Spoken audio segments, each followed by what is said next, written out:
Very good morning to all of you. Myself Manoj Kumar Sharma, +1 commerce section के accountancy subject की इस online class में आपका स्वागत है। Today we will discuss points to be remember while recording the transaction in the journal.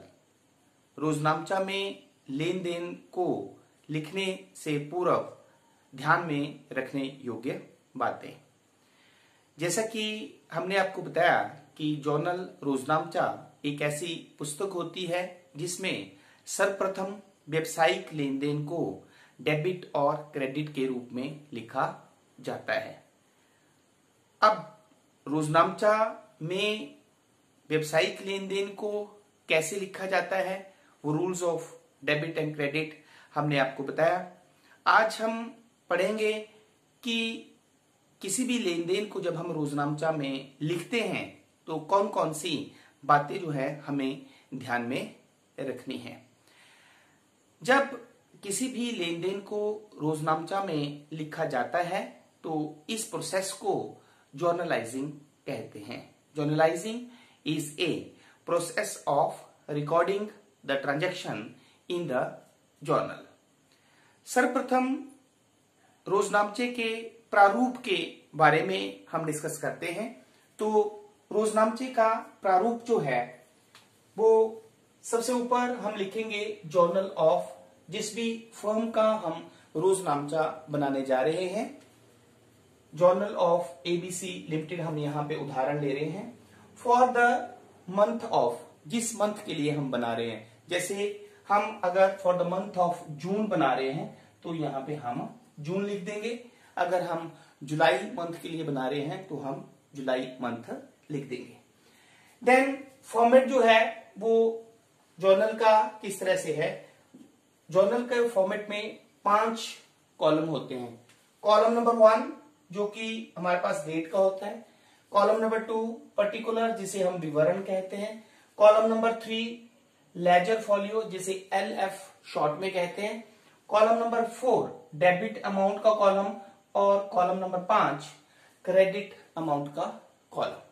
अब 1 bye 1 हम discuss करेंगे कि फर्स्ट कॉलम क्या होता है और इसमें क्या लिखा जाता है। तो फर्स्ट कॉलम जो रोजनामचा का होता है वो होता है दिनांक का कॉलम, डेट का कॉलम, जिसमें हम जिस दिनांक को, जिस डेट को लेन देन किया जाता है उसकी डेट लिखते हैं। जब हम डेट को लिखते हैं तो सबसे पहले ईयर को लिखते हैं, फिर हम मंथ को लिखते हैं, उसके बाद हम डेट को, दिनांक को लिखते हैं। फॉर एग्जाम्पल जैसे हम आज की बात करें तो ईयर में 2021, मंथ में हम ले लेते हैं जुलाई और डेट में जैसे हम ले लेते हैं 10 जुलाई। तो इस तरह से जो है वो डेट रोजनामचा में लिखी जाती है। सर्वप्रथम year, then month, then date. ये डेट जो है वो इस मंथ के बाद भी लिखी जा सकती है। जब दूसरा लेन देन लिखा जाएगा तो ईयर और मंथ को दोबारा से रिपीट करने की जरूरत नहीं होती है। जब अगला लेन देन होगा तो आप 11 लिख सकते हैं, 12 लिख सकते हैं, या आप कॉमा का प्रयोग कर सकते हैं। तो ये जो है वो रोजनामचे का पहला कॉलम होता है। सेकंड कॉलम होता है विवरण का, पर्टिकुलर्स का। ये दूसरा कॉलम रोजनामचे का बहुत ही महत्वपूर्ण कॉलम होता है, क्योंकि इस कॉलम में जो है वो उस खाते को लिखा जाता है जिसको डेबिट किया जाना है और उस खाते को लिखा जाता है जिसको क्रेडिट किया जाना है। Name of the account to be debited and name of the account to be credited. जिस खाते को डेबिट करना है उसे सबसे पहले लिखा जाता है, और जब आपने उस खाते को लिखना है तो उस खाते को आप इस डेट वाली लाइन के थोड़ा सा आगे से लिखना शुरू करते हैं, और उसके आगे डेबिट शब्द जो है वो इस लेजर फॉलियो लाइन के बिल्कुल पास में लिखेंगे, मतलब इस अकाउंट को आपने डेबिट किया। फिर इसी कॉलम में आप उस खाते को भी लिखते हैं जिसको आपने क्रेडिट किया, लेकिन क्रेडिट जिस खाते को किया उसके आगे आप पहले 2 वर्ड लिखते हैं, फिर उस खाते को लिखा जाता है जिसको आपने क्रेडिट किया है। देन उसके बाद आप नरेशन लिखते हैं। अब नरेशन किसे कहते हैं? विवरण, ब्रीफ एक्सप्लेनेशन जिसे आप कहते हैं। कि why the account is to be debited and credit. Narration क्यों लिखी जाती है कि खाते को डेबिट और क्रेडिट जो है वो क्यों किया गया है। देन नेक्स्ट हमारे पास आता है लेजर फोलियो, जिसे आप बोलते हैं खाता बही पृष्ठ संख्या। खाता बही पृष्ठ संख्या, लेजर फोलियो। लेजर फोलियो का मतलब क्या है? लेजर का पेज नंबर, फोलियो होता है पेज नंबर, और लेजर का मतलब खाता बही का पेज नंबर। ये वो पेज नंबर होता है जिस पर हम जिस खाते को डेबिट किया गया है और जिस खाते को क्रेडिट किया गया है उससे संबंधित सभी जानकारी लिखी गई है। मान लो अगर हम अकाउंट टू बी डेबिटेड के सामने लिखते हैं 10, तो इसका मतलब क्या हुआ कि खाता बही का पेज नंबर 10 जो है वहां पे जिस खाते को हमने डेबिट किया है उससे संबंधित सभी जानकारी लिखी गई है। तो ये है हमारे पास लेजर फोलियो, जिसे हम खाता बही पृष्ठ संख्या कहते हैं। देन लेजर फोलियो के बाद हमारे पास आता है डेबिट अमाउंट। जिस खाते को डेबिट किया गया है उसका अमाउंट डेबिट अमाउंट वाले खाने में लिखा जाता है। और 5वां कॉलम होता है हमारे पास क्रेडिट अमाउंट कॉलम। तो जिस खाते को क्रेडिट किया गया है उस खाते का अमाउंट जो है वो क्रेडिट अमाउंट वाले कॉलम में लिखा जाता है। तो इस तरह से ये है हमारे पास फॉर्मेट ऑफ जर्नल, रोजनामचे का प्रारूप। तो ये पहला पॉइंट जो है वो हमने डिस्कस किया, रोजनामचे का प्रारूप, format of the journal. Second point जो है हमारे पास use of signs of debit and credit. तो जैसे कि मैंने आपको बताया कि जिस खाते को हम डेबिट करते हैं उसके सामने जो है वो डेबिट वर्ड, DR वर्ड लिखा जाता है। और ये कहां जैसे लिखा जाता है? ये जो खाता बही पृष्ठ संख्या की लाइन होती है उसके बिल्कुल साथ में लिखा जाता है डेबिट वर्ड। और जिस खाते को क्रेडिट किया जाता है उसके सामने CR क्रेडिट वर्ड नहीं लिखा जाता है, लेकिन जिस खाते को क्रेडिट करना है उससे पहले टू शब्द, टू वर्ड का प्रयोग किया जाता है। देन थर्ड पॉइंट है हमारे पास पर्सनल अकाउंट, व्यक्तिगत खाता। जब भी हम रोजनामचे में किसी व्यक्ति के खाते को लिखते हैं तो उसके आगे अकाउंट वर्ड नहीं लिखा जाता है। जैसे एग्जांपल लेते हैं राम अकाउंट, या जैसे हम एक सिंपल सी राम को 1000 रुपए का भुगतान किया। तो इस लेन देन में जो है वो एक तो राम का अकाउंट है और दूसरा हमारे पास रोकड़, जिसे हम कैश अकाउंट कहते हैं। एक राम अकाउंट है और दूसरा हमारे पास कैश अकाउंट है। तो जब भी किसी पर्सनल व्यक्तिगत खाते को रोजनामचे में लिखा जाता है, ठीक है, डेबिट किया जाता है, तो उसके आगे जो है वो अकाउंट वर्ड नहीं लिखा जाता है। जैसे मान लो इस लेन देन को अगर हमने यहाँ पे लिखना है, क्योंकि यहाँ पे राम जो है वो पर्सनल अकाउंट है, कैश जो है वो रियल अकाउंट है, तो पर्सनल अकाउंट के लिए रूल जो है वो हुआ debit the receiver and credit the giver. तो क्योंकि राम को हमने 1000 रुपया दिया तो राम रिसीवर हुआ, तो राम को हमने डेबिट करना है, ठीक है, और कैश को हमने क्रेडिट करना है। तो अगर इस लेन देन को अगर हमने आप यहाँ पे लिखना है तो आपने राम अकाउंट वर्ड नहीं लिखना है। राम अकाउंट वर्ड मतलब अकाउंट शब्द जो है, अकाउंट वर्ड जो है वो पर्सनल अकाउंट के आगे नहीं लिखना है। हाँ, यदि आपने अकाउंट वर्ड लिखना है तो उसे आप खाते से पहले लिख सकते हैं। कहने का तात्पर्य यह है कि इसको आप लिख सकते हैं account of Ram debited, account of Ram debited, या इसको आप दूसरी तरीके से लिख सकते हैं Ram's account debited, Ram's account debited, apostrophe comma ऐसे लगा के ऐसे लिख सकते हैं।